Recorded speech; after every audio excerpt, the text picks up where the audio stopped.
Hey there. Well, Big Blue is about to get a bit of a facelift.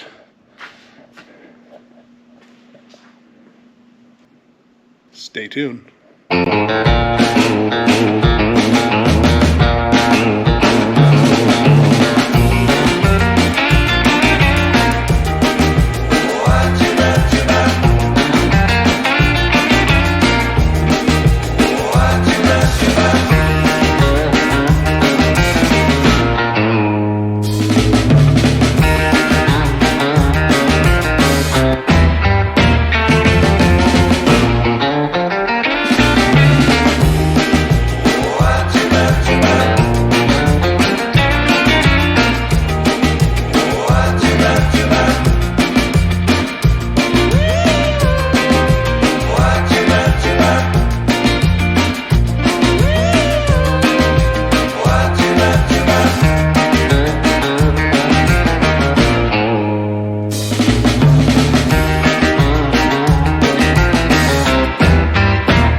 Well, there you have it. Big Blue's new facelift. I think it makes him look pretty tough.